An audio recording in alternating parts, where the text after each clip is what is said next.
ये सारी चीज़ें किस लिए बताई जा रही हैं कि आप आज की तारीख में जो भी धन अर्जन कर रहे हैं उसमें बढ़ोतरी हो।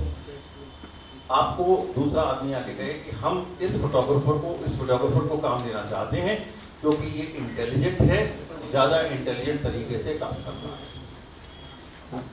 ये भी आप बात समझ लें। आज सुबह मैं आप लोगों को बताना चाह रहा था कि जिस एज ग्रुप में आप लोग हैं, बड़े भी हैं छोटे भी हैं, ये चीज़ पाई जाती है जिसको बोलते हैं लर्निंग डिफिकल्टी।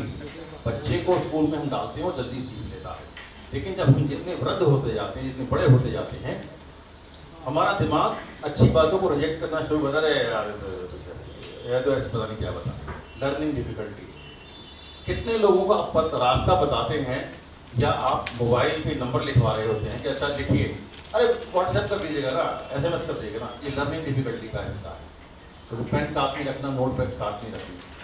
आप किसी को रास्ता बता रहे हो, अरे लोकेशन भेज दीजिएगा ना, तो आपकी बात काट देगा इमीडिएटली, सुनेगा तक नहीं। ये लर्निंग डिफिकल्टीज के हिस्से, तो उसको भी दूर रखिए अपने से। बैकलाइट में सिर्फ आपने 150 पढ़ाना, बताओ कुछ नहीं करना। बैकलाइट आपकी किसी भी सूरत में फेस से ज़्यादा नहीं ही होनी चाहिए हर स्थिति में, चाहे वो आप धूप में हो, चाहे इंडोर हो, चाहे आउटडोर हो। अगर आपकी बैकलाइट ज़्यादा है, बैकग्राउंड लेंस ज़्यादा है, चेहरे पे लाइट डालिए, तभी आप ये लाइट हमने लगवाई हुई है। सामने की लाइट है, फिजिक्स है। किसी भी सूरत में सामने से लाइट पड़नी ही चाहिए। इसको बल्कि यूँ कहूँ, ये लाइट अगर मैं ऑफ करवा दूँ, ये लाइटें सामने की ऑफ करवा दूँ और मैं यहाँ खड़ा हूँ और आप, अभी बात कितनी जल्दी समझ आएगी आपको, और आपने कैमरे का अपने लेंस लगाया और एक्सपोजर खोला, वहाँ हिस्टोग्राम पे नजर रखी, हिस्टोग्राम ने आपको बता दिया आपका कलर टेम्परेचर और आपका जो लुमिनेंस लेवल है वो करेक्ट आ गया है, लेकिन तस्वीर फिर भी ठीक नहीं आ रही। क्यों? आंखों में जो गड्ढे हैं, लुमिनेंस लेवल बताया ना उसने ये थोड़ा बताया कि आंखों के अंदर जो गड्ढे हैं ये भर गए कि नहीं भर गए। उसने ये बताया कि लाइट पर्याप्त है आपकी वीडियो के फ्रेम के लिए, लेकिन लाइट की चाल क्या है उसने वो तो नहीं बताया। चाल तो आप आंख से चेक करोगे। तो इसलिए बैकग्राउंड किसी भी सूरत में आपके सब्जेक्ट के फेस से एक स्टॉप अंडर ही होनी चाहिए, ओवर नहीं होनी चाहिए किसी भी सूरत में। आपने लाइट भर के डालनी है सामने से, खत्म बात। मतलब आप जो जितने जवाब पूछते जाओगे, अच्छा ये एसी बेस्ड है लाइट, अब तो एलईडी मैं लाया नहीं, इत्तेफाकन बड़ी थी। एलईडी ऐसी आ गई है जिनको आप हाथ में पकड़ सकते हैं, और सोनी की जो बैटरी होती है ना, एमपीएफ 970, मैं लेके आने वाला था, फिर मैं कितना लेके जाऊँगा अकेला। उनकी उसका वीडियो आप लोगों को भेज दूंगा, मुझे याद दिला दीजिएगा, भूल जाऊँगा तो इत्तेफाक से प्रॉम्प्ट मार दीजिएगा उसमें समिति में। आज की तारीख में 2 लाइट लगाई, नीचे हैंडल है और इतनी ब्राइट है लाइट सॉफ्ट बॉक्स लगाने के बाद कि आप आँख नहीं खोल सकते। तो आपने बस वो दुल्हन के सामने ये रखी, एक्सपोजर के साथ मैच करा दिया बैकग्राउंड के, खत्म बात। मैच कैसे होगा? स्टिल साइड आगे, वैसे तो शुरुमा जी बोलेंगे, आपने बैकग्राउंड का एक्सपोजर देना है। बैकग्राउंड जहाँ खटक खटक खटक खटक मारी, अच्छी बोला अपर्चर खटक, बैकग्राउंड जहाँ सेट हो गई, चेहरा काला हो गया, कोई बात नहीं। अब आपने अपर्चर पढ़ लिया, वहाँ कितना आ गया वहाँ पे 5.6 आते ही आपने सामने की लाइट 5.6 के बराबर कर दी, बैकग्राउंड मैच हो गए। तो एलईडी लाइट आपको बताएं, ये पीछे लग रही थी कल, ये हम लोगों ने फिर साइड करवाई, नहीं सर ये मजा नहीं आएगा, एलईडी वॉल साइड करवाई। ये हैं समस्याएं हैं। कांग्रेस की प्रेस कॉन्फ्रेंस इसी पे होती है, रोज होते हैं वहाँ पे, क्या करें? इवेंट के लोग अलग हैं, फोटो के लोग अलग हैं। 4K के अंदर जैसे आप जाएंगे, आप एक नाम लिख लीजिए,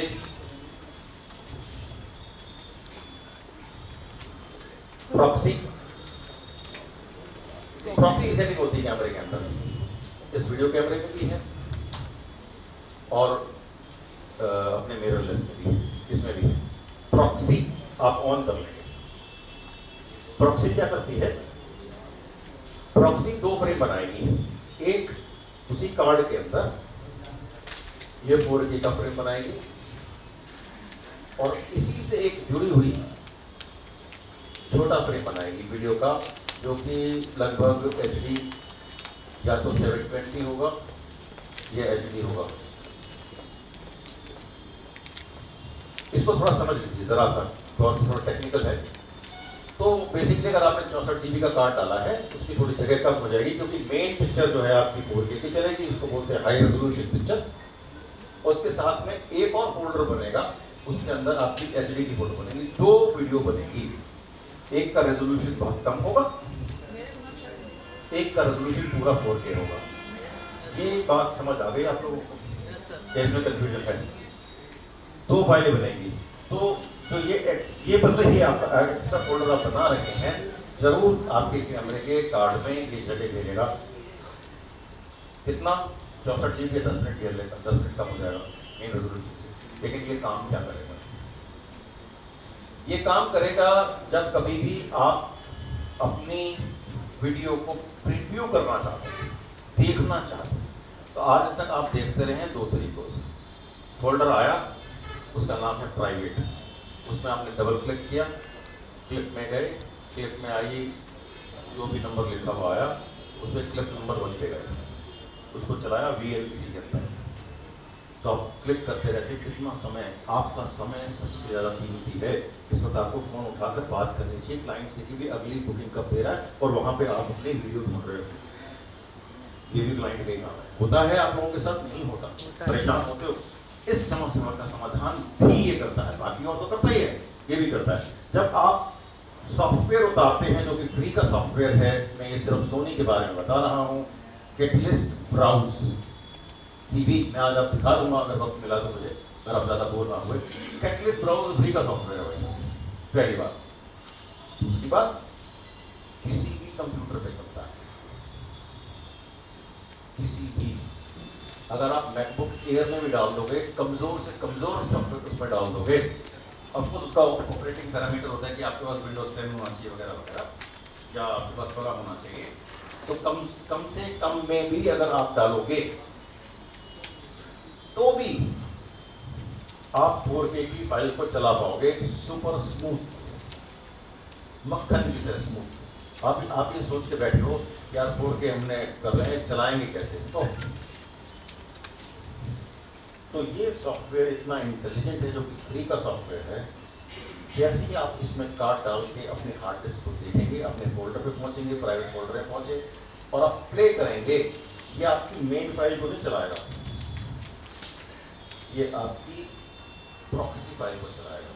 सेटिंग होती है उसके अंदर, आप प्रॉक्सी देखना चाहते हैं कि आप मेन फाइल। सॉफ्टवेयर का नाम क्या बता रहे हैं? कैटलिस्ट ब्राउज, CV शॉर्ट बोला जाता है, कैटलिस्ट ब्राउज। इसके बारे में थोड़ा सा और मुझसे पूछ लीजिएगा कि इसको डाउनलोड कैसे करते हैं, इसकी थोड़ी सी प्रक्रिया है, वो बता दूं, नहीं तो फिर आप कंफ्यूज रहेंगे। कैटलिस्ट ब्राउज में ये एक सुविधा है आपको कि आप प्रॉक्सी ऑन करेंगे। इन सब की मैं वीडियोस डालूंगा, आप लोगों को तैयार कर रहा हूँ, क्योंकि अगर मैं दिखाना शुरू करूंगा तो फिर बाउंसर शुरू हो जाएंगे। कैटलिस्ट ब्राउज आप डाउनलोड करेंगे, डाउनलोड करने के बाद इंस्टॉल करेंगे, इंस्टॉल करने के बाद इसके बड़े अपडेट्स आते रहते हैं। बहुत अपडेटेड सॉफ्टवेयर है दुनिया का। सोनी के किसी भी कैमरे को, किसी भी मतलब फुटेज को आप यहाँ पर प्ले कर पाएंगे। केवल सोनी के कैमरे की वीडियो प्ले करेंगे, क्योंकि कैटलिस्ट ब्राउज सोनी का है। लेकिन इसको आप ये ना समझें कि कोई प्रचार हो रहा है। कैनन वालों से पूछिए कि सर इस जो कैटलिस्ट ब्राउज जैसा सॉफ्टवेयर आपका कौन सा है, आपका कौन सा है? पैनासोनिक वालों से पूछिए जी आपका कौन सा? हर किसी ने बनाया हुआ है, सिर्फ उनका प्रचार में प्रसार नहीं है किसी तरीके से, लेकिन है। तो जब से आप उसमें एक बटन लगा हुआ है यहाँ पे सॉफ्टवेयर के अंदर, ऐसे ऑन और ऑफ का, proxy on proxy of, proxy on कर दीजिए, दुनिया का सबसे कमजोर फुल है ये आप लैपटॉप, आपकी 4K की फाइल प्ले हो जाएगी। आपने देखना ही तो है, तो आपको क्या जा रहा है कि आपने ये देखना है कि ये देखना है, आपको फाइल तो चलिए आपकी। दूसरी बात, उसमें थंबनेल बने हुए आ जाते हैं, थंबनेल तो सब समझते हैं, थंबनेल बने हुए आ जाते हैं। आपने पकड़ी बुआ जी ने 100 रुपये का नोट पकड़ा, उसी को क्लिक किया, खत्म बात। क्यों? VLC आपको थंबनेल तो दिखाता नहीं, पहली बात। और भी कई इसके फायदे हैं, और भी कई फायदे हैं। सॉफ्टवेयर बहुत स्मार्ट है, इस पर भी मैं मतलब घंटों बात कर सकता हूँ। तो कैटलिस्ट ब्राउज आप लोगों ने डाउनलोड करना। पहला ये समस्या का समाधान हुआ आपका प्रॉक्सी से। एडिटिंग का टर्मिनल आपने देखा हुआ है, चाहे आप वीडियोस कर रहे हो, जो मुझे सख्त नापसंद है। एडिटिंग का जो स्क्रीन होता है उसमें यहाँ प्रीव्यू विंडो बनती है, यहाँ आपकी एडिटिंग विंडो बनती है, यहाँ पे कुछ और लिखा हुआ आता है, यहाँ नीचे टाइमलाइन बनती है। यहाँ पे एक और टर्मिनल बना होता है जहाँ पे छोटी छोटी आपकी थंबनेल्स आती रहती हैं। और आपको समझ एडिटिंग ऐसी होती है सर, देखा होगा आप लोगों ने एडिटिंग ऐसे ही होता है। हाँ तो बोलो यार, मैं घबरा गया शायद कोई गड़बड़ कर दी पहले। यहाँ पे आपकी टाइमलाइन बनी है, आपने क्लिप्स अपनी अरेंज की हुई है, ठीक है जी। अब फुटेज है आपका 4K का।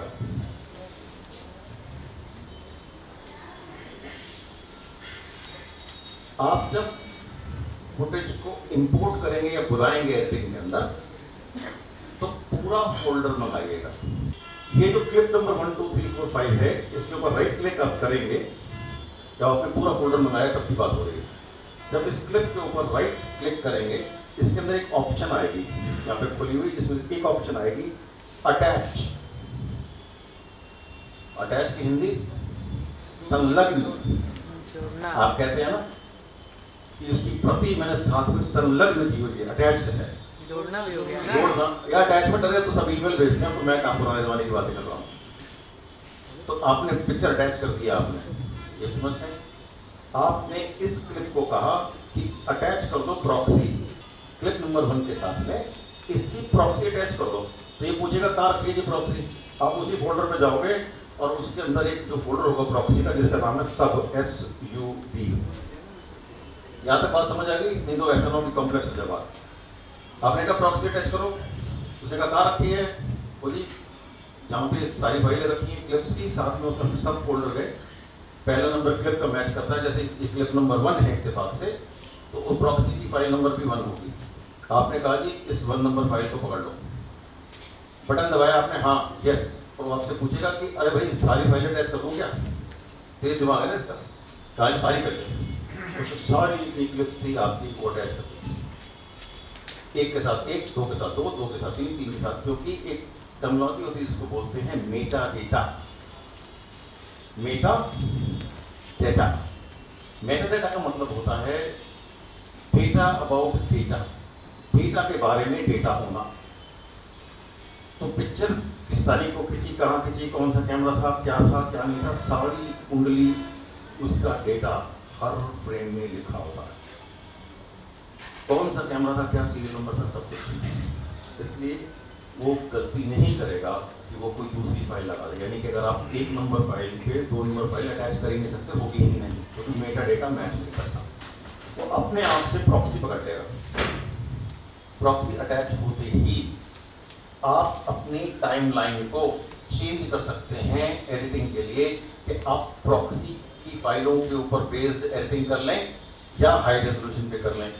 प्रॉक्सी पे क्यों एडिट करना है? क्योंकि आपका एडिटिंग सिस्टम जो है कमजोर है, बहुत पावरफुल नहीं है। तो 4K की एडिटिंग आप एग्जिस्टिंग कंप्यूटर पे कर सकते हैं, आपको कंप्यूटर बदलने की जरूरत नहीं है। पॉइंट मैं ये कहना चाह रहा हूँ। तो 4K से भागो मत आपकी, भाई मेरे पास तो कंप्यूटर है नहीं, मैं प्ले कहाँ से करूँगा। प्ले आप इसलिए नहीं कर पा रहे हैं कि सही टेक्नोलॉजी के साथ नहीं चल रहे। आई बात समझ? प्रॉक्सी ऑन हमेशा, क्योंकि कभी भी एडिटिंग करनी पड़ सकती है। तो प्रॉक्सी के और भी कई फायदे हैं। ये तो अभी मैंने एक दिन आया है आपको भाई साहब, अभी मैं आपकी जेबों में और पैसे डलवा के जाऊंगा, आप ज्यादा धन अर्जन करेंगे प्रॉक्सी की वजह से। ठीक सर? तो इसमें ऑप्शन आती है यहाँ पे एडिटिंग में लिखी हुई, एक एरो सा बना होता है, इसको क्लिक करेंगे आपकी टाइमलाइन हाई रेजोल्यूशन की बन जाएगी, यानी कि 4K की बन जाएगी। आप टाइमलाइन यहाँ से बटन दबाएंगे, आपकी प्रॉक्सी की बन जाएगी, और 1 सेकंड में चल जाएगा, मतलब उसी पल जैसे स्विच ऑन ऑफ होता है वैसे। तो जब आप प्रॉक्सी पे एडिट कर लेंगे, सारी एडिटिंग खत्म हो गई, ऑडियो मिक्सिंग हो गई, आपने उसको बटन दबाया, हाई रेजोल्यूशन हो जा, और जाकर आपने एक्सपोर्ट कर दिया, या प्रोजेक्ट को सेव कर लिया, किसी बड़े कंप्यूटर पे चले गए, हेवी कंप्यूटर पे चले गए, सिर्फ आउटपुट लेने के लिए। प्रॉक्सी का कैमरे में क्या फायदा है? अगर आप प्रॉक्सी ऑन करोगे, कितने फायदे हैं प्रॉक्सी के? जो आपको प्रीव्यू में आपकी सहायता की, एडिटिंग में उसने सहायता की आपकी, अब आपकी कैमरे में सहायता कर पा रहा हूँ। HD में भी होगा, बिल्कुल होगा। और HD में करो, मतलब कहना चाह रहा हूँ बाय डिफॉल्ट ऑन कर दो आज के बाद से। HD में क्या फायदा होगा उस पर आ रहा हूँ, और 4K में तो फायदा बता ही दिया। काम करेगा ना सर? नहीं, किसी भी कार्ड पे 64 का तो एग्जाम्पल दिया सकता है। आपकी जेब में ये महायंत्र है, इसकी पावर बहुत ज्यादा है। अगर आपने प्रॉक्सी ऑन की हुई अपने कैमरे में, और इसमें एक सॉफ्टवेयर है, क्योंकि देखिए मैं सोनी का ज़्यादा जानकार हूँ, इसलिए माफ़ी चाहता हूँ, बार बार बोलना पड़ता है, मुझे भी बड़ा कष्ट लगता है इसको। Sony image edge software mobile के लिए, तो मुझे वो लैपटॉप के लिए भी आता है, मोबाइल के लिए आता है, तो उसे बोलेंगे मोबाइल सोनी इमेज सॉफ्टवेयर। इस सॉफ्टवेयर को ऑन करके और इस कैमरे को इसमें आप वाईफाई ऑन करके, वाईफाई इंटरनेट वाला नहीं, वाईफाई का मतलब होता है आज की तारीख में दो चीज़ों के बीच में वाईफाई जोन क्रिएट करना, ये भी एक होता है। सर इंटरनेट से कोई लेना देना नहीं है, दोबारा ये सवाल मत पूछना कि सर वहाँ इंटरनेट नहीं हो तो मैं क्या करूँगा। इसका आपने वाईफाई ऑन किया, इसका वाईफाई ऑन किया, इसने बताया कि मार्क 4 मैंने बता दिया है, इससे बातचीत करनी है क्या, आपने कहा हाँ जी इससे बातचीत करनी है, आपने बटन दबाया, ये वीडियो मोड में आपने बटन दबाया तो आपकी कैमरे की जो लाइव स्क्रीन है वो इसमें आनी शुरू हो जाएगी। आप इससे क्लिक भी कर सकते हैं, आप इससे क्लिक भी कर सकते हैं, और शायद इस कैमरे में ये फीचर भी है कि आप इससे फोकस भी कर सकते हैं, फोकस भी अचीव कर सकते हैं। इतना तक A1 में तो है, A1 जो सोनी का है, इससे आप फोकस भी अचीव कर सकते हैं। और आपने जो अब प्रॉक्सी फाइल इसके अंदर बनाई है, वो बिना तार लगाए हुए आप इधर से इधर ले आ सकते हो। आप उसके उसमें गए और कैमरा मैन शूट कर रहा है, आप भाई साहब आ जाओ, आप बन जाओ कैमरा मैन, आप शूट करो कुछ चीज़। तो आपने जो असिस्टेंट रखा है उसका काम क्या है, वो गया। NFC भी एक फीचर होता है कि आप दो चीज़ों को चिपकाओ तो ऑन हो जाता है। अब ये मैंने NFC चक आवाज़ होगी, आप इधर आ गए, ये काम कर रहे हैं। मैं गया कि इनकी प्रॉक्सी फाइल देखी, लेटेस्ट बनाई है, वाह यार ये तुरंत तो बड़ी अच्छी सुंदर दसी है। अब जब आपके सेल फोन पे आ गई तो आपने यहीं से उसकी रील बनाई और खट से उसके इंस्टाग्राम पे लगा दी, आपने यहीं से ट्विटर पे डाल दी, आपने यहीं से फेसबुक पे डाल दी। और जब आप कहोगे अपने क्लाइंट को कि सर आपका इंस्टाग्राम और फेसबुक का पेज बनाऊंगा, उसको लगातार अपडेट करता रहूँगा शादी के टाइम पर, तो कनाडा वाली बुआ जी जो नहीं आ पाई, उनको लेटेस्ट पता लग गया कि अभी हमारी बहू ने या हमारी बेटी ने ये काम किया है, जयमाला हो चुकी है। तो ये वैसे ये आप कैमरा ले रहे हैं, टेक्नोलॉजी आपको फ्री मिल रही है, आप उसका यूज़ नहीं कर रहे, और आप कहते हैं कि क्लाइंट हमें पैसे नहीं देता। क्यों नहीं देगा? आपको आप संजीव भाई साहब से क्या सुबह यही बात हो रही थी कि आप उसको मेहनत करके तो लो। क्या मेहनत है इसके अंदर मुझे बताओ। आपने खड़क से मंगाई प्रॉक्सी, हाई रेजोल्यूशन मंगा सकते हैं वैसे तो, लेकिन टाइम लगेगा, लेकिन प्रॉक्सी आपने मंगाई और फेसबुक पे अपडेट किसने सबसे ज़्यादा लोग इसी पे देखते हैं, किसने क्वालिटी देखती है, तो यहीं से आपने वीडियो पे चला दी, काम खत्म। और बंदा साथ साथ आपकी वीडियो चलाए जा रहा है, और जब बात आपको बहुत पसंद आई है ना, है लेटेस्ट, आया मजा? बताओ, हाथ खड़े करो किसको मजा आया इसमें, सब में आया मजा? ये बातें मैं आपको जुबानी बता रहा हूँ, तो करके दिखाना शुरू करूँगा ना, 1-5 बज जाएंगे। ये मैं इसकी रील ग्रुप में समिति में चलाता रहूँगा, इसको कर करके आपको दिखा के बता के, और कोई जो फंस जाए, मुझे लगता है मेरी वाणी से आप सबको बातें क्लियर हैं, मैं कोई कहानियाँ नहीं कर रहा हूँ, क्योंकि जैसे स्क्रीन पे आया ना, मुझे पता है स्क्रीन बहुत टाइम ले लेता है। ठीक, अब ब्रेक, क्वेश्चन आंसर अभी तक हमने जो पढ़ा उसके बारे में हम बातचीत करेंगे, फिर हम माइक्रोफोन पे शिफ्ट होंगे।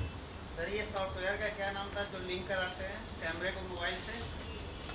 सोनी इमेजिंग एज, मैं लिख देता हूँ, इमेज एज लिख लो, सोनी रहने दो, बहुत इंपॉर्टेंट सॉफ्टवेयर है, ये बहुत तेजी से आगे बढ़ेगा, अभी इसमें बड़े फीचर ऐड होते चले जा रहे हैं।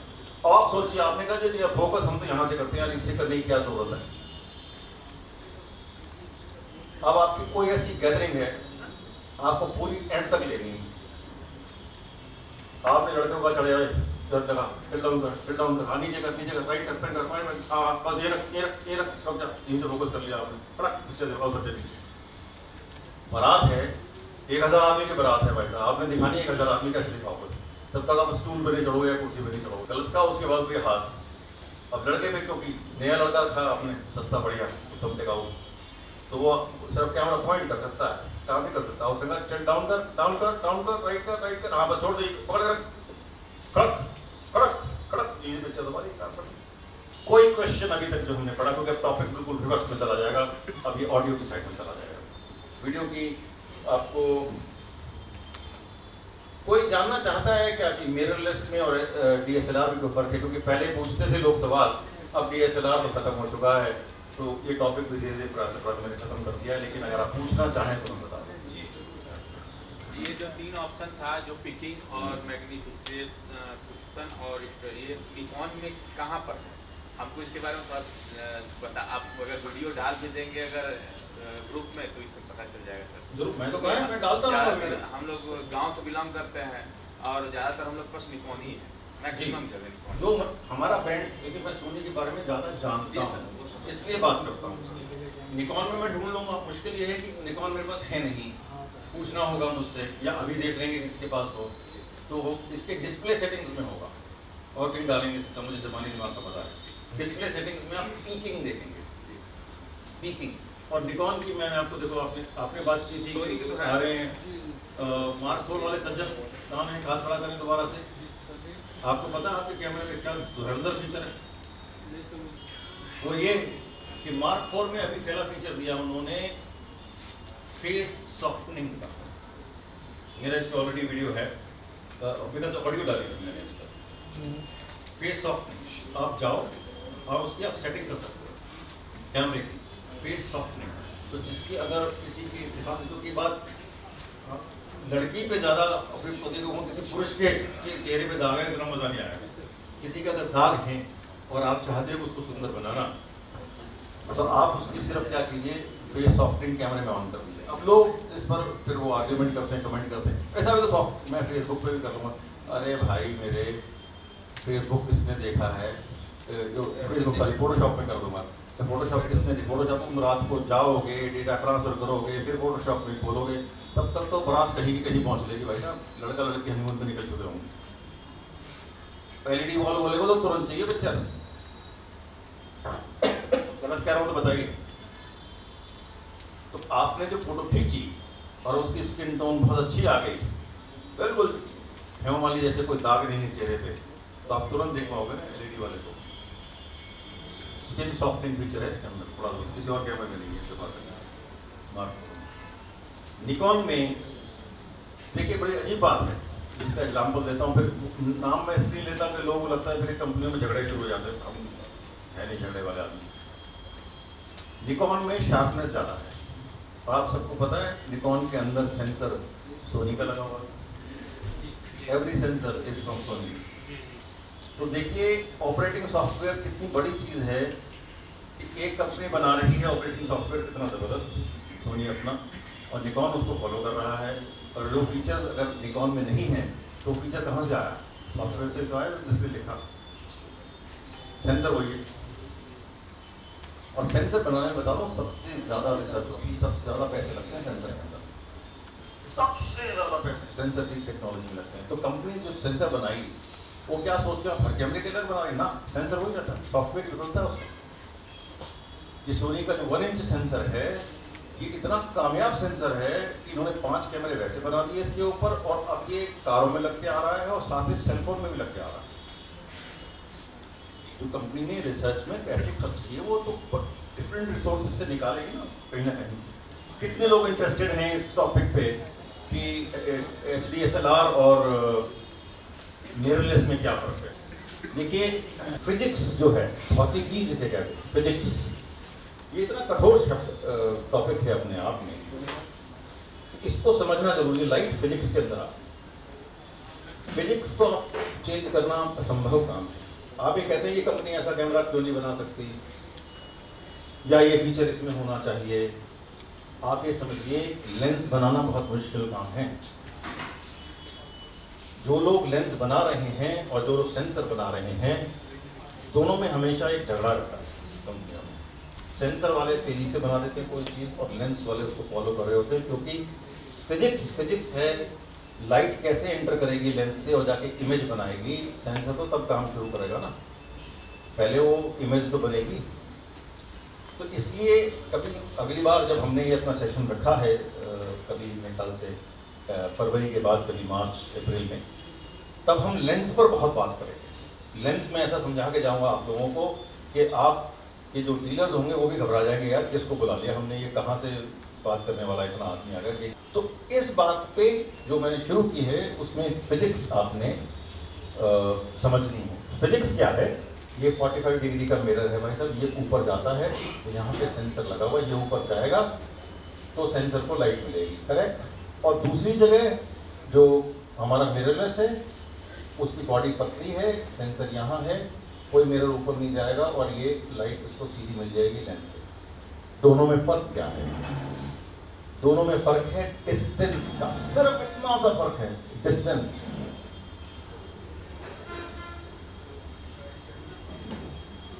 इस लाइट ने जो ट्रेवल किया आपको अच्छी तरह से पता है, लाइट जब ट्रेवल करती है उसने गिरना ही है। उसकी क्या गिर जाएगी? ल्यूमिनेसिटी। ठीक, जिस तरह से मोमबत्ती मैं यहाँ जला दूं तो आप नजदीक जाके पढ़ते हैं क्योंकि नजदीक लाइट ज्यादा है, और आप दूर जाते हैं तो रोशनी कम हो जाती है। इतनी छोटी सी चीज है। जो लाइट ट्रेवल की यहाँ से यहाँ तक, यहाँ से यहाँ तक, तो इस लाइट की ब्राइटनेस ज्यादा होगी। जितना डिस्टेंस ज्यादा लाइट ट्रेवल करेगी लेंस के अंदर भी, ये लेंस लगे हुए हैं हमारे, तो ये लेंस लाइट रोकेंगे, रकावट डालेंगे ना। तो अगर यहाँ पे फिर ये मिरर भी लगा हुआ है आपका 45 डिग्री का, ऊपर जो जाएगा और फिर जाके सेंसर को एक्सपोज करेगा, तो जितना ज़्यादा लाइट डिस्टेंस ट्रेवल करेगी उतना आपको फ्रंट एलिमेंट बड़ा रखना पड़ेगा, लेंस बड़ा रखना पड़ेगा। जितना लेंस बड़ा होगा महंगा होगा, नंबर ऑफ एलिमेंट्स ज़्यादा लगने होंगे, यानी कि बहुत ज़्यादा ग्लासेस बोलते हैं उसको, कोई है तो अंत समय में कांच ही है, तो उतने ही लेंसेज अंदर ज़्यादा लगाने होंगे। ये बात क्लियर हो गई यहाँ तक? पहली बात, क्योंकि लाइट ने यहाँ ड्रॉप होना है, पीछे जाके गिरना है, इसलिए फ्रंट एलिमेंट उतनी ज़्यादा लाइट इकट्ठी करके चलेगा, क्योंकि उसने कंपनसेट करना है पीछे जाके लेंस की ड्रॉपिंग में। ये देख रहे हैं, ये मैंने स्केच बनाया हुआ है, आप अच्छी तरह से देख पा रहे हैं। तो उसी तरह से ये जो फ्रंट एलिमेंट है आप देख रहे हैं, ये 45 डिग्री का मिरर है, फ्रंट एलिमेंट है। फ्रंट एलिमेंट बड़ा होगा तभी तो इतनी लाइट नीचे जाएगी और उतने ड्रॉप होगी, ठीक। लेकिन अगर हम मिररलेस को देखें तो मिररलेस में सीधी लाइट जा रही है। ये जो लाइट की गिरावट हमारे को बची, इसने 3-4 चीजें दी हमें। पहला, लाइट ड्रॉप नहीं हुई तो फ्रंट एलिमेंट बड़ा नहीं बनाना पड़ा। फ्रंट एलिमेंट बड़ा नहीं बनाया तो पीछे का जो अपर्चर है वो 2.8 या 1.4 बना सके। इसीलिए आज की तारीख में मिररलेस के जो आप लेंसेज देखते हैं वो इतने छोटे होते हैं, लेकिन उनका अपर्चर इतना बड़ा होता है, 1.4 या 1.8 हो जाता है। ठीक, क्लियर ये बात? दूसरी चीज मैं अभी ढूंढता हूँ अपने बैग में, आपको बड़ा नायाब चीज दिखाऊंगा। और हमारे गोपाल जी के चेहरे पे इस वक्त सबसे ज़्यादा हंसी, जब वो दिखाऊंगा कैमरा आपको, मुस्कुराहट आपके चेहरे में दिखाएगी कि राकेश जी ये कहाँ से आपको मिल रहा है। देखिएगा, खास तौर से जो वाइड एंगल लेंसेज होते हैं 16 मिलीमीटर 15 मिलीमीटर फुल फ्रेम के लिए, वो उनको करेक्शन करनी होती है। करेक्शन से मतलब है कि आपका ये फ्रेम है, आपका जितना रेजोल्यूशन, जितनी शार्पनेस यहाँ पर है उतनी ही यहाँ पर भी हो, और उतनी ही यहाँ पर भी हो, यहाँ भी हो, यहाँ भी हो और यहाँ भी हो। हमेशा हर लेंस की शार्पनेस जितनी किनारे पे जाते जाते हैं शार्पनेस कम होती जाती है, ज़्यादा शार्पनेस हमेशा सेंटर में होती है। इसको बोलते हैं edge to edge sharpness. DSLR के लेंसेज में क्योंकि लाइट का फॉल हो रहा है, लाइट गिर रही है, तो लाइट कहाँ कहाँ गिरेगी? सेंटर में भी गिरेगी और किनारे पे भी तो गिरेगी ना। इसीलिए आप कहते हो ना यार, कॉर्नर्स डार्क आते हैं वाइड एंगल के। होता है कई लोगों के साथ, कॉर्नर्स डार्क आते हैं। क्यों आते हैं? यही कारण है। इलाज मिररलेस, लाइट कम गिरेगी, किनारे कम डार्क होंगे, पहली बात। दूसरी बात, वाइड एंगल को करेक्शन के लिए, उनकी इंप्रूवमेंट के लिए लेंसेज को पीछे जाने की जरूरत होती है। पीछे मतलब टुवर्ड्स द मिरर, सेंसर के नजदीक जाना है तो वो करेक्ट हो जाएगा। वहां पे बैठा है मिरर, वो उसे करेक्ट नहीं होने दे रहा, तो डिजाइनर को एक हद के बाद अपनी लिमिट छोड़ देनी पड़ती है कि भाई मैं नहीं कर सकता इससे ज़्यादा करेक्ट। तो इसलिए आप देखते होंगे कि कई वाइड एंगल इस चीज़ से होते थे कि सेंटर बहुत सुंदर है, किनारे की चीज़ें बहुत ज़्यादा आउट आती, बहुत ज़्यादा आउट ऑफ फोकस आती थी और बेकार आती, कारण यही। तो मिररलेस आने से ये सबसे बड़े फायदे हुए, पहली बात। और मिररलेस क्या कोई नई चीज़ है? बिल्कुल नहीं। जिन्होंने व्यू कैमरे यूज़ किए, लकड़ी के कैमरे यूज़ किए, उसमें का 45 डिग्री मिरर था। दूसरी बात, सिनेमा के कैमरे उसमें मिरर होता ही नहीं है, हमेशा सेंसर और लेंस पीछे, बैक एलिमेंट आमने सामने होते हैं। तो कोई नई चीज़ तो की नहीं उन्होंने डिज़ाइनर्स ने। बल्कि अगर मैं यूँ कहूँ कि मिररलेस का डिज़ाइन एक वीडियो कैमरे का डिज़ाइन है, शायद गलती नहीं होगी। आप वीडियो कैमरे से स्टिल खींच रहे हैं, स्टिल से वीडियो नहीं बना रहे, ये बिल्कुल विपरीत स्थिति है हमारी मिररलेस की। तो मैं अब बिल्कुल अगर अटपटी भाषा में कह दूं, क्या मिररलेस के लेंसेज ज़्यादा बेहतर हैं DSLR से? बिल्कुल, they are much better and superior lenses. क्योंकि आप ये देखिए, आप कितना बड़ा प्रिंट बना लेते हैं, 30 में कितना बड़ा प्रिंट बना लेते हैं ज़्यादा से ज़्यादा, इससे बड़ा तो गरला ही बनता है प्रिंट। लेकिन सिनेमा में कितना बड़ा प्रिंट बन रहा होता है,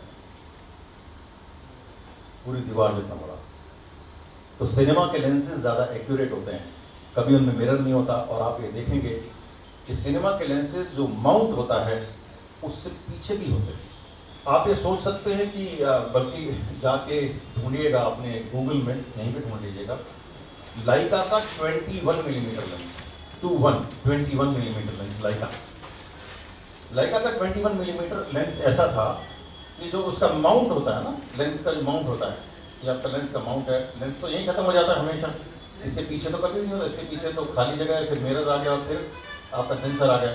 लाइका का 21 मिलीमीटर यूं पीछे प्रोजेक्टेड होता था, यूं माउंट से भी पीछे, माउंट से भी पीछे। क्यों? क्योंकि आप उसको इतना, मिररलेस का लेंस इतना पीछे, आप उसको करेक्ट कर ही नहीं सकते, नहीं तो ये अच्छी तस्वीर खींच ही नहीं सकते। तो ये डिज़ाइन की लिमिटेशन थी मिररलेस के अंदर, वो उन्होंने फिर दूर की। ये मेन डिफरेंसेस हैं। तो मिररलेस के लेंसेज और अगर चीप भी हैं तो they will perform better than DSLR lenses, DSLR से बेटर होंगे। जितने लेटेस्ट सेंसर आते जाएंगे उसमें इन्हीं चीज़ों पे काम चल रहा है कि गोपाल जी, क्या बात, ये देखिए नायाब रत्न जी, ये बिल्कुल नाजर के माउंट वाला है। ये लाइका कैमरा है साहब, 1930, 1940, 1950 का वो कैमरा जिसके पास होता था, मान लो जैसे कोहिनूर हीरा होता था उसकी लगा हुआ है ताज में, ये एक फोटोग्राफर के पास ऐसा कोहिनूर हीरा होता था। और मैंने कैसे बैग में पटका हुआ है और किस काम के लिए इसको रखा हुआ है। मैं इसको उतार रहा हूँ, गोपाल जी को कहूँगा जरा माइक मेरे साथ रखे। बल्कि आजकल की जनरेशन को कहूँ कि लेंस उतारने को तो 99% लेंस को गड़बड़ कर देते हैं। तो गौर से देखिएगा, सबके जो है ना नजरें इस पे होनी चाहिए। हाँ जी, चूड़ी बेस, हाँ ये लाइका माउंट ही है, इसको बोलते हैं। माउंट से कितना पीछे है, पीछे फिल्म लगी हुई है तो मान लीजिए, तो ये कितना % कवर कर रहा है, बिल्कुल फिल्म तक पहुंचा हुआ है, सेंसर तक पहुंचा हुआ है। ये मेरे इस प्रिंसिपल को, जो मैंने आपको प्रिंसिपल, ऑप्टिकल प्रिंसिपल बताया कि वाइड एंगल लेंस है, 35 मिलीमीटर का लेंस है और 2.8 है, और फ्रंट एलिमेंट देखिए कितना छोटा है। तो जो फिजिक्स है इसको आप बदल नहीं सकते, इलेक्ट्रॉनिक्स के बड़े पर्याय हो सकते हैं, लेकिन अब आप देखिए कि ये कितना एक्सपोज्ड है और एलिमेंट कितना एक्सपोज्ड है। 1 सेकंड लगेगा, नीचे गिरा तो खराब, अगर आपने मेज पे उल्टा रख दिया तो खराब। तो पिछले अगर 22 साल से ये मेरे पास है तो कितना संभाल के रखा होगा। और इसको लगाते हुए भी आपने स्क्रैच नहीं करना, सधे हुए हाथों से आपने इसको वापस करना। और ये रशियन लेंस है, और ये मिररलेस कैमरा है 1930 का, फिल्म लगती थी इसके अंदर, कोई मिरर नहीं है इसके अंदर। तो मिररलेस कोई नई टेक्नोलॉजी नहीं, आप ये मत समझिए, बल्कि SLR से पुरानी है। SLR से पुरानी है टेक्नोलॉजी, सिर्फ उसको सेंसर में नए तौर पे लिया गया है। ऐसी तस्वीरें कितने साल चलती हैं, इत्तेफाक से मैं लाया नहीं, आप लोगों को दिखा दूंगा, शायद वीडियो में मेरे पास। ऐसी तस्वीरें खिंची हुई कितने साल चलती हैं, 180 साल पुरानी तो मेरे पास है, ऐसा लगता है कल खींची है किसी ने। और आपकी डिजिटल पिक्चर जो हार्ड डिस्क पे आपने पिछले साल खींची थी, कहाँ है पता है उसका? वो मोबाइल फोन जो पहले में आपने अपनी डिजिटल फोटो खींची थी, पता है कहाँ? तो हार्ड कॉपी, प्रिंट, फोटो बननी, इसका कोई मुकाबला नहीं है। आप डिजिटल तस्वीरें खींच रहे हैं, एक अपने आप से वादा करके जाएं कि हम कुछ एक अंश अपनी तस्वीरों का प्रिंट भी करेंगे, क्योंकि हमारे दिमाग जिस तरीके से तस्वीर को देखने के लिए डेवलप हुए हैं, डिजिटल के तौर पे हुए हैं। आप ये देख लीजिए, जब कभी आप फोटोशॉप पे काम कर रहे होते हैं, फोटोशॉप पे काम कर रहे उग गए, तुरंत गए इंटरनेट पे जाके कुछ देखा, वीडियो देखे, फिर थोड़ा दिमाग फ्रेश हो, फिर वापस आए फोटो पे, ये भूल गए अच्छा मैं क्या कर रहा था यार इस फोटो में, कहाँ पे था, नाक ठीक कर रहा था या कलर ठीक कर रहा था या बाल ठीक कर रहा था। तो जब आप डिजिटल पे देखते हैं तो आपकी अटेंटिवनेस कम होती है, लेकिन जब आप फोटो को सामने देखते हैं तो उसकी महत्व अलग होता है। इसीलिए जब आप किताब पढ़ते हैं, अखबार पढ़ते हैं, उसकी पढ़ी हुई चीज़ आपके पास ज़्यादा रिटेन करती है, यानी कि ज़्यादा दिन तक चलती है। तो आपकी आँख और दिमाग उसी तरीके से जनरेशन दिन जनरेशन इसी तरह से ट्रेन हुआ है, डिस्प्ले पे ट्रेन नहीं हुआ। क्योंकि आपको पढ़ा तो था यार, मैंने कहाँ पढ़ा था, भूल गया। क्यों भूल गया? आज से पहले तो नहीं भूलते थे ना, क्योंकि डिजिटल पढ़ते हुए आप इतने अटेंटिव नहीं होते। लेकिन आपको किसी क्लास का वो पन्ना पूरा, ये झांसी की रानी की वो पोएम पूरी याद है, रणबीर चौकड़ी भर भर कर चेतक बन गया निराला था, महाराणा प्रताप के, क्यों याद है आपको? क्योंकि रिटेंशन पावर अलग है। इसी साथ में हम लोग इस सभा को विराम देते हैं, भोजन की तरफ बढ़ते हैं, जिस काम के लिए आए वो कर रहे हैं, खाना खा रहे हैं। सॉरी, मैं इनकी बात को बढ़ाऊंगा और आप सभी से एक निवेदन करूंगा, 5 मिनट का समय दीजिए। कभी कभी आपने अगर फिल्में देखी हो तो कभी कभी हीरोज की एंट्री इंटरवल के बाद होती है, तो उस एंट्री के लिए अपने आप को मेंटली प्रिपेयर्ड रखिए।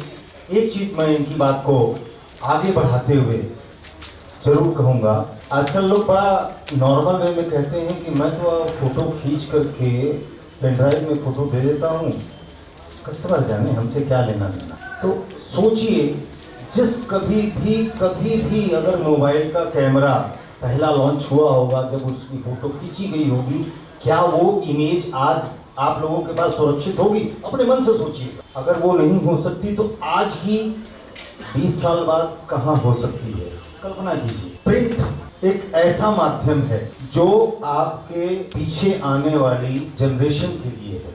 आपने अपने परदादा जी को नहीं देखा होगा, लेकिन उनकी फोटो देख करके आप इमेजिन कर सकते हैं कि ऐसे हमारे दादाजी थे, परदादाजी थे, ये दादाजी थे, ये बाबूजी थे। ऐसे ही आपको भी लोग तभी देखना चाहेंगे, डिजिटल में नहीं देखना चाहेंगे। तो ऐसी परिस्थिति के लिए, और याद रखिए, एल्बम प्रिंटिंग, फोटो प्रिंटिंग, इससे पूरी इंडस्ट्री, इससे हम लोग की पूरी फोटो इंडस्ट्री टिकी हुई है। कितनों को व्यवसाय मिलता है एल्बम बाइंडिंग का, कितनों को व्यवसाय मिलता है उसकी कटिंग का, कितने लोग उसमें उस व्यवसाय से जुड़ते हैं, कितनों को मिलता है वो उसमें वो डिजाइनिंग करते हैं। जब आप खाली पेन ड्राइव में फोटो खींच करके कस्टमर को दे देंगे, हमें अपना पैसा दो, तो आप अपनी इंडस्ट्री का नुकसान कर रहे हैं। आज ऐसे ही कुछ गिफ्ट वाउचर भी अपने पास रखे हुए हैं। पहले तो मैंने बात कही कि लंच के बाद कुछ हीरोज की अभी एंट्री होनी बाकी है। हम लोग टुकड़ों में चल रहे हैं, जिसमें जिन्होंने शुरू किया, नागर साहब नहीं, हम लोग का सौभाग्य है, उनको भी हम लोग अभी सुनेंगे। उनका बोलना अभी बंद नहीं हुआ है, उन्होंने विराम लिया है, अल्प विराम। हम लोगों के बीच में लम्हे एल्बम के श्री अमित कुमार जालान जी हैं। मैं एक निवेदन करूंगा, वरिष्ठ युवा सहयोगी डॉक्टर श्री राम पांडे जी से विनती करूंगा वे आगे आए और उनका माल्यार्पण कर स्वागत करें। और अमित जी प्लीज आगे आइए। इन्होंने प्रिंट मीडिया को जीवित रखने का पूरा प्रयास किया है और अपनी सोच एल्बम बनाने में लगाई है। एक चीज और कहना चाहूंगा, उमेश जी से कहूंगा, उमेश जी उनको शॉल पहनाए। आप हमारे प्रायोजक हैं और मैं फोटोग्राफर विचार समिति की ओर से आपका अभिवादन और अभिनंदन करता हूं। जरूर आपसे चाहूंगा कुछ शब्द जरूर बतावें हमारे साथियों को, ताकि प्रिंट के प्रति ये लोग अवेयर हो सके। एक चीज मैं जरूर कहना चाहूंगा, आप बोल दीजिए या मैं पहले ही बोल देता हूँ। रुद्राक्ष शिवाला मैं जरूर चाहूंगा, हरीश जी आप आइए, रुद्राक्ष शिवाला इनको पहनाइए अमित जी को।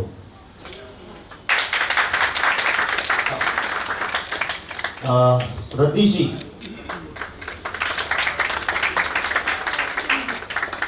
आपने फोटोग्राफर विचार समिति को की गंभीरता से लिया।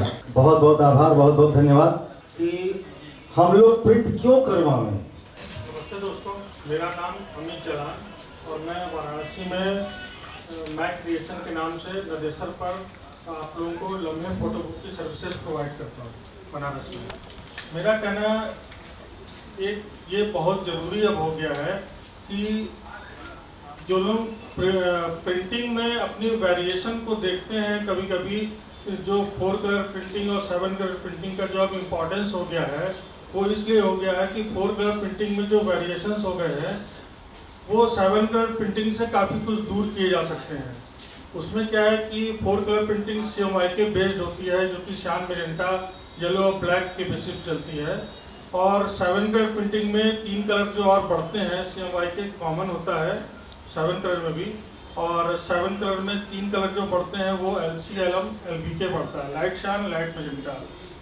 जो 4 कलर प्रिंटिंग में मेजेंटा और शान का जो रिफ्लेक्शन और इम्पैक्ट आपको प्रिंटिंग में एकदम थिक कर देता है, वो 7 कलर प्रिंटिंग में वो उसको सपोर्ट करता है और काफ़ी कुछ रिजॉल्व करने की कोशिश करता है मेजेंटा और शान को।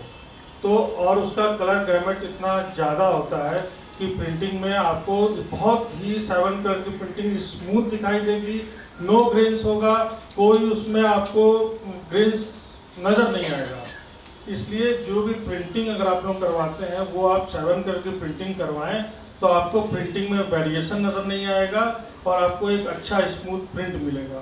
क्योंकि हमारे यहाँ से कराने में आपको प्रिंटिंग के में कोई भी बबल्स और डस्ट इसलिए नहीं मिलेगा क्योंकि हमारे यहाँ जो प्लांट थर्मल का लगा हुआ है वो ऑटोमेटिक थर्मल मशीन लगी हुई है, जिससे कि पहले वो जब लैमिनेट करता है तो पहले वो डस्ट को कैप्चर करके बाहर निकालता है, फिर वो लैमिनेट करता है। उससे क्या होता है कि प्रिंटिंग जो है कि लैमिनेशन के बाद एकदम ग्लॉस की तरीके से शाइनी और चमक उसमें दिखाई जाती है और प्रिंट एकदम मक्खन की तरीके से मुलायम हो जाता है। ये आप हमारे डेमो प्रेजेंटेशन यहाँ पर रखे हुए हैं, वो आप दे सकते हैं। प्रिंटिंग के पेपर हमारे यहाँ बहुत वैरायटी के भी हैं, जैसे कि NTR एक कॉमन है। अगर आप उससे भी बेस पेपर पर आएंगे हाई ग्लॉस, तो हाई ग्लॉस के पेपर में अगर आप उसको और लोगों से कंपेयर करें ना, तो लोगों के हाई ग्लॉस में टेक्सचर नज़र आता है पेपर का, हमारे में वो पेपर का टेक्सचर नज़र नहीं आएगा। हाई ग्लॉस भी पेपर बहुत अच्छा होता है, लेकिन वो टेक्सचर नज़र आने की वजह से लोग उसके कन्वर्ट होकर के चले जाते हैं NTR। इसलिए आप लोगों को मैं सजेस्ट करूंगा कि आप लोग 7 कलर की प्रिंटिंग, अगर आप अपनी जो भी अच्छी वेडिंग शूट करते हैं उसमें आप 7 कलर को सपोर्ट करिए, उसकी प्रिंटिंग कराइए और फिर आप देखिए कि 4 कलर से 7 कलर बेटर है, तो ये आप करा सकते हैं। अच्छा, एक चीज़ और भी कहना चाहेंगे कि आज जो आप लोगों को लीफलेट मिला है वो हमारा लेदर कॉम्बो की स्कीम है, बेस मॉडल को बनाया गया है। 1 पीस लेदर का प्रोडक्ट है, जो कि आपको यूपी और बिहार में कोई भी 1 पीस लेदर का प्रोडक्ट नहीं मिलेगा। जो भी मिलेगा वो आपको 2 पीस लेदर का प्रोडक्ट मिलेगा। हमने 30 सीट, 40 सीट और 50 सीट का कॉम्बो बनाया हुआ है, जिसमें उसकी MRP दी हुई है और ऑफर प्राइस भी दिया हुआ है, और 100 रुपये का उसमें कूपन लगाया हुआ है। जो भी अगर आप एल्बम बनवाना चाहते हैं तो आप आएंगे, फ्री ऑफ कॉस्ट वो 100 रुपया जो है आपको एल्बम में माइनस करके आप लोगों को एल्बम बनाएगी। मैं आपसे पूछना चाहता हूँ, सबको फायदा करेगी, फोटोग्राफर गलती कहाँ करता है जब आपके पास वो प्रोसेस्ड फाइल लेके आता है? वो हमेशा मेगापिक्सल और साइज के चक्करों में फंसा रहता है। आप उनको ये छोटा सा संक्षेप में ये बताएं कि अपनी पिक्चर को उसने अगर रॉ पे शूट किया है या JPEG पे शूट किया है, कौन से फॉर्मेट में कितनी बड़ी और कितने मेगापिक्सल की पिक्चर आपके पास लेके आए, कितने DPI की लेके आए, जिससे कि वो गलती ना करे। आपके और उसके बीच का ये झगड़ा परमानेंट खत्म। तो अक्सर 90% वो अलग फाइल लाएगा, वो अलग लाएगा, वो अलग लाएगा, वो अलग लाएगा, और आप परेशान होते रहेंगे, अच्छी प्रिंटिंग नहीं होगी। तो एक सामंजस्य, एक सबको बता दें कि ऐसा करें जिससे आपको फाइल बहुत अच्छी मिले। सर देखिए, आपको हम बताएं कि अगर कोई भी डेटा जो प्रिंटिंग के लिए आता है वो पेन ड्राइव में लोड होकर के हमारे कंप्यूटर में आता है, उसमें कोई दिक्कत नहीं है। नेट से आता है, वी ट्रांसफ़र आता है, जीमेल से आता है, कोई दिक्कत नहीं है। लेकिन आज के समय में जो फास्ट सर्विसेज हो गई है ना, मान लीजिए कि 10 MB का भी डाटा एक फाइल मेरे पास आई, 12 MB की आई, सफिशिएंट है। 200 DPI की आई, क्योंकि हमारी मशीन यूपी में जो 59007 कलर प्रिंटिंग मशीन लगी हुई है वो 1200 DPI की प्रिंटिंग मशीन है। अच्छा आपको वेट से वो प्रिंटिंग करती है। और ये जो सॉफ्टवेयर आजकल जो डेटा ट्रांसफरिंग के लिए है ना, वो फाइल को कंप्रेस करते हैं। मैं आप लोगों से एक बात ये कहना चाहता हूँ कि जो फाइल आप मेल से भेजते हैं मेरे पास भेजिए और हमसे उसका पूछिए वो कितने MB की फाइल मेरे पास डाउनलोड हुई। आप 10 MB की फाइल आप भेजिए, मेरे पास 7 MB की फाइल अगर आ रही है तो आपका डेटा जरूर उसमें मिसमैच करेगा और क्वालिटी उसकी लो हो जाएगी। अब आप यही चीज़ जो आप लोग फोटोशॉप का सर्वर यूज़ करते हैं और उससे आप डेटा ट्रांसफ़र करते हैं, तो मेरा कहना ये है कि आप लैब में डेटा भेजिए, अपनी फाइल को नंबरिंग तो आप लोग करते ही हैं, आप अपने लैब से ये बात पूछिए कि हमारा जो डेटा गया है वो टोटल कितने MB का है, या पर्टिकुलर फाइल का नंबर बता के पूछिए वो कितने MB की फाइल वहाँ पर डाउनलोड हुई है। सारी दिक्कत यहीं पर है, सारी दिक्कत फास्ट वर्किंग करना है ना, फास्ट वर्किंग हम कर रहे हैं तो सॉफ्टवेयर यूज़ कर रहे हैं। जीमेल से बोलिए किसी को भेजने के लिए, इतना टाइम नहीं है मेरे पास। अब किस किस को समझाएंगे, मुझे भी काम करना है। एक आदमी को जीमेल से समझाने के लिए बोलेंगे तो बोलेगा अरे यार इतना टाइम नहीं, आप सॉफ्टवेयर है तो दे दीजिए। अब कैसे उसको समझाएं कि सॉफ्टवेयर से जो फाइल जाती है वो पुअर फाइल हो जाती है। अगर वो फास्ट जाएगी ना, अगर वो बढ़िया क्वालिटी में जाएगी तो पता चलेगा कि 2 घंटे तक एक फाइल ही जाती रह जाएगी। ये कंपनियां फास्ट सर्विसेज के लिए उसके रेजुलेशन को लो करती हैं तब फाइल ट्रांसफर करती है। अगर ये चीज़ आपको चेक करनी है तो किसी लैब में आप कोई फोटोशॉप जिसके यहाँ भी लोड हो फाइल भेज दें और उसको चेक करा दें। एल्बम का DPI, फाइल के DPI, फाइल के DPI आप जैसे बनाते हैं 300 रेजुलेशन पर भी बनाते होंगे, 200 रेजुलेशन पर भी बनाते होंगे, 1200 DPI। सर वो फाइल की DPI अलग चीज़ होती है और मशीन की DPI अलग चीज़ होती है। बढ़िया प्रिंट है, आप 200 DPI बनाइए और 12 MB तक की फाइल भी बनाते हैं तो बहुत पर्याप्त है। 12 MB 14 MB बनाइए, उससे कोई बहुत फर्क नहीं पड़ता है। लेकिन ये है कि वो पेन ड्राइव तो सेम साइज आएगा ही आएगा। हाँ, पेन ड्राइव सही आएगा, मेल से सही आएगा, मेल से सही आएगा। लेकिन आप देखिए जो मेल से आप डेटा लोड करते हैं, चूँकि उसकी एक जिप फाइल बनाते हैं, जिप फाइल आपके पूरे डेटा को इंटैक्ट करके एक फाइल जिप बना देता है। अब आप उसको जब लोड करेंगे, हम डाउनलोड करेंगे तो एकदम जो आप एक्यूरेट फाइल बनाए वही मेरे पास डाउनलोड होगी। इसको आप चेक भी कर सकते हैं। और आप जो इसका एक साधारण सा उपाय आपको बताता हूँ, वी ट्रांसफर डाटाबेस ट्रांसफर का एक ऐसा जरिया है जो आपकी 2 GB तक का डाटा निःशुल्क भेजने का साधन है। 2 GB एक सफिशिएंट होता है एक एल्बम का। आप रिंग सेरेमनी की शीट्स मैक्सिमम कितनी होगी, 50? मैं ज़्यादा बता रहा हूँ, शादी की 70 अलग अलग ही रखते हैं, 120 शीट की कोई एल्बम नहीं बनाएगा। आप उसको क्या कीजिए, वही ट्रांसफर के माध्यम से किसी को भी डाटा भेजेंगे, वो क्वालिटी लॉस नहीं करता और वो निःशुल्क है। आप उसके ऊपर सीधा शीट्स भी भेज सकते हैं, सीधा जो फोल्डर है वो भी ट्रांसफर कर सकते हैं। सर फोटोग्राफर है, जो फोटोग्राफर शादी के अंदर डीजे के अंदर आवाज लगा के सब कह सकता है सर सामने देखे, उसकी वॉल्यूम तो सर माइक से ऊपर ही जाएगी। मैं फोटोग्राफर हूँ, 32 साल से यही काम कर रहा हूँ और मैं फोटोग्राफर्स की बेसिक, मैं मेंटर नहीं हूँ ना कोई नेता हूँ, आपके मध्य से ही एक फोटोग्राफर हूँ, यही मेरी पहचान है। और मैं देखता हूँ कि फोटोग्राफर कहाँ बेसिक किस परेशानी के अंदर घुस के फंस रहा है, मैं उसका निदान करने का प्रयास करता हूँ कि ये इसका सोल्यूशन ढूंढता अपने लिए हूँ ईमानदारी से। अगर आपका समाधान हो रहा तो आपत्ति क्या?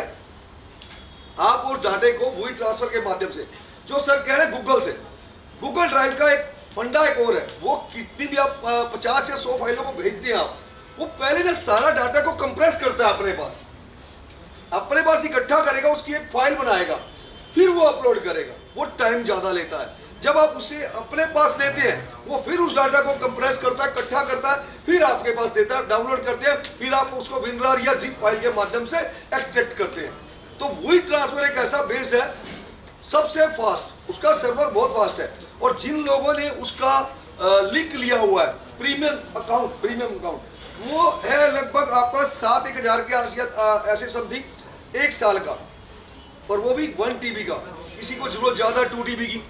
आज के समय में आपको डाटा सुरक्षित रखने के लिए याद रखें, जिस ड्राइव पे आप डाटा रख रहे हैं सिक्योर मत सोचिएगा, सिक्योर आपको दूसरी ड्राइव पे भी सेम डाटा होना चाहिए एक्सटर्नल, जो सिस्टम के साथ नहीं है। डाटा हैक बहुत हो रहे हैं, बहुत ज्यादा हो रहे हैं, जिसके लिए देश भर से समस्याएं आ रही हैं। लोगों को समझाने का प्रयास कर रहे हैं बार बार लोगों का। अच्छा, सबसे बड़ी फोटोग्राफर की समस्या क्या होती है, हम लोग कार्ड के माध्यम जो हम लोग चिप वगैरह यूज करते हैं, वो चिप हम लोग समझ नहीं पाते कि हम लोग चिप कौन सी यूज करें। हम लोग सिर्फ पैसा बचाने की तरफ ध्यान देते हैं कि 700 की चिप पर बहुत है, 64 GB की बहुत है। कभी सोचा कि उसकी वजह, डाटा जाने की लॉस की वजह क्या? हमारी सिंक्रोनाइजेशन स्पीड है 125, किसी की 160 कैमरे की। क्या मतलब है उसका? हम लोग एक धरातल पे ना सब लोग एक धरने पे चल रहे हैं ईमानदारी से कि यार ये मेरी स्पीड है, ये मेरा अपर्चर, ये मेरा ISO, ये कलर करेक्शन, और खट बाद में आके घर पे कंप्यूटर में हम काम करेंगे। ईमानदारी से है तो यही ना, लगातार धरने चल रहे हैं। सिंक्रोनाइजेशन स्पीड का मतलब है 1 सेकंड के 125वें हिस्से में वो फोटो प्रिंट हो जाती है आपके कार्ड के ऊपर। आप लोग एकदम मल्टीपल शूट करते हैं, टिक टिक टिक टिक टिक टिक टिक, शादियों के अंदर लहंगा लड़की दुल्हन जो ब्राइड को घुमाते हैं, अगर वो उतनी स्पीड पर उसको सेव कर रहा है, कार्ड की क्षमता नहीं है, फिर क्या करेंगे? कार्ड ब्लास्ट भी हो सकता है, डाटा करप्ट भी हो सकता है, लॉस भी हो सकता है, और ऐसा भी हो सकता है जो रिकवर भी नहीं होगा। इसके अलावा आप वीडियो शूट करते हैं कभी भाई 50 फ्रेम के ऊपर, 1 सेकंड की फिल्म बनने के लिए 1 सेकंड के 125वें हिस्से के अंदर 50 स्टिल, समझ लीजिए 50 फ्रेम उसके ऊपर आते हैं, तब तो वो फिल्म बनती है। कभी सोचा कि हमारे को इसके लिए कितने सेकंड जो उसके ऊपर कैप्चर हो पाए? ऐसा कौन सा कार्ड?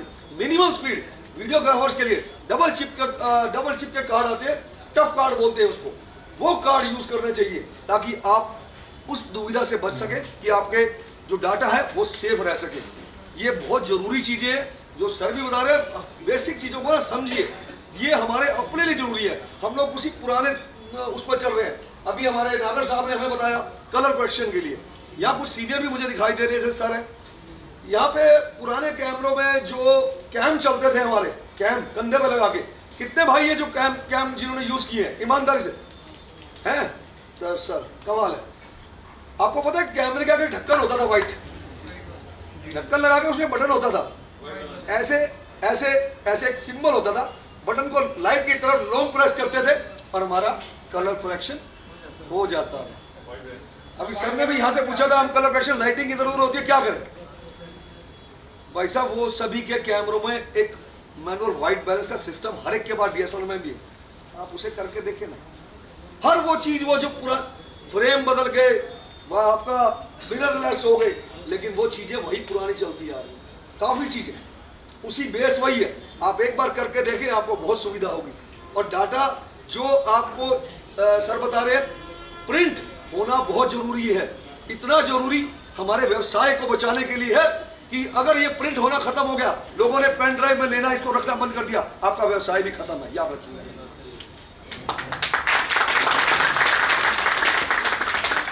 सबसे पहले कही हुई बात को से अपनी बात को जोड़ते हुए, अंधेरी रात के बाद सूर्योदय होने वाला होता है, तो सूरज अपनी आभा बिखेरता है, उजाला धीरे धीरे हो रहा है, अभी सूर्योदय भी होगा। लेकिन 40 मिनट का हम लोग लंच ब्रेक करना चाहते हैं, हम लोग थोड़ा लेट चल रहे हैं। एक चीज लंच ब्रेक करने के पहले फिर से क्लियर कर दूं, मैंने अपने मैसेज पे लिखा था, और शायद इस वर्कशॉप के लिए मुझे नहीं याद पड़ता मैंने किसी को फोन किया। हाँ, मेरे पास क्वेरियां बहुत आई, मेरे व्हाट्सएप पे मैंने कुछ 2-4 लाइनें लिखी और लोग जुड़ते चले गए। ये आप लोगों की जागरूकता सिद्ध करती है और आप लोगों का बड़प्पन सिद्ध करता है कि अपने छोटे भाई को, अपने बराबर के भाई को आपने उस योग्य माना और मेरे निवेदन को भले ही 1 रुपया दे करके सही आपने अपनी उपस्थिति दर्ज करवाई। मैंने एक उसमें वायदा किया था सभी प्रतिभागियों को सुनिश्चित रिटर्न गिफ्ट। तो जितने लोगों ने यहाँ पे रजिस्ट्रेशन करवाया है उनकी फाइल में एक इनका कूपन रखा हुआ है, जिसे ये अपनी दुकान पर देते हैं तो 100 रुपया लेते हैं, फिर वो 100 रुपया दोबारा लेस करते हैं। इन्होंने वो कूपन अपनी तरफ से फोटोग्राफर विचार समिति को समर्पित किया और फोटोग्राफर विचार समिति आपको समर्पित करती है। आप उनके यहाँ जाइए और 100 रुपए का डिस्काउंट पाइए। चीज और कहूंगा, अच्छी शादी, हर शादी अच्छी है, हर शादी से संतानोत्पत्ति होती है। कोई शादी बड़ी, बुरी, खराब, अच्छी किसी को तुलना नहीं किया जा सकता, हर शादी अच्छी है। आप अवेयर होइए, आप अपने आप को पहचानिए, क्योंकि जानते हैं हम फोटोग्राफरों में क्या कमी है। हम फोटोग्राफरों में और हनुमान जी में एक समानता है। हनुमान जी को जब बोला जाता है जय हनुमान ज्ञान गुण सागर जय कपीश तिमिरों को जागर रामदूत अवतरित बलधामा, जब वो बोलते हैं तब उनके अंदर शक्ति आती है, तब वो समुद्र लांघते। आप लोगों के अंदर भी शक्ति है, आप लोगों को जगाना पड़ता है। उस जगाने के लिए इस वर्कशॉप का आयोजन किया गया है। लंच का स्वाद तब आएगा जब आप स्क्रीन की तरफ देखेंगे, और इससे लंच के बाद जो होने वाला है उसको आप समझ पाएंगे कि अभी भी बहुत इस रात में बाकी है। लाइट बंद, लाइट बंद, लाइट बंद, लाइट ऑफ, लाइट्स ऑफ करो।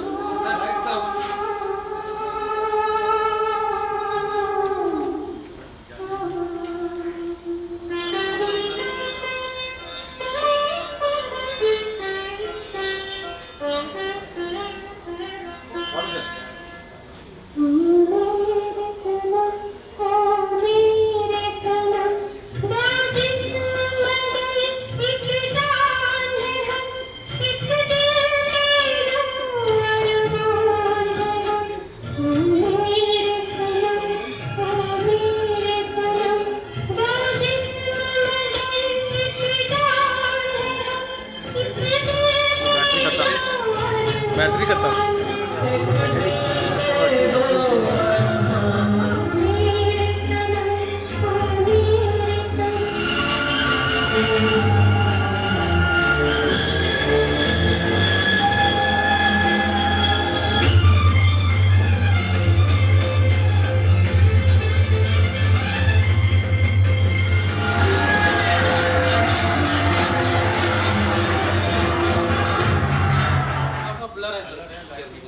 कैसे ब्लर है?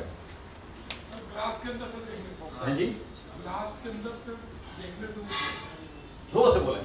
Out of blur sir glass के अंदर दिख रहा था। ग्लास में से देखा, डायरेक्शन बड़ा है, ग्लास पसंद आ गया आपको? ग्लास और ग्लास समझ आ गया आपको? है? और कैमरा नहीं है। रेड तो एलईडी की वजह से है। नहीं, मैं सर मैं चाबी दे रहा हूँ ना इनको, ये खाना इनको पचेगा इसके पास। क्या चीज आपने ऐसी नोट की जो ये गाना मुझे स्क्रीन पे बजाना पड़ा और आप लोगों ने नोट की? क्या वो नोट की वो चीज? ब्लर और लाइटिंग। कलर बैलेंस ठीक है। सर साइड कॉर्नर पे सर लाइट प्रॉपर नहीं, corner side shadow red colour का जाने दीजिए इसको। कौन सा शैडो? सर रेड कलर का शैडो आ रहा था। कहाँ शैडो आ रहा? सर जो आपको बताया था कि रेड पकड़ने के लिए। अरे नहीं, वो कैमरे में आता, वो असली स्क्रीन में कहाँ से आ जाएगा? तुम तो यार उल्टे बैट से खेलते हो क्या क्रिकेट? सन 60 की ये फिल्म, इतनी खूबसूरत गाना, क्या गायकी होगा। पीछे लाइट के छल्ले देखे आपने कितने खूबसूरत बने हुए थे। इसके ऊपर लोग अब बात कर रहे हैं, हमारे ये जाल मिस्त्री सन 60 में पहले कर चुका है। इसको करना हम सिखाएंगे। यदि आपने हमारी ऑडियो सुनी हो अपने दिमाग में, चलाते रहिए और खाना भी खाएं।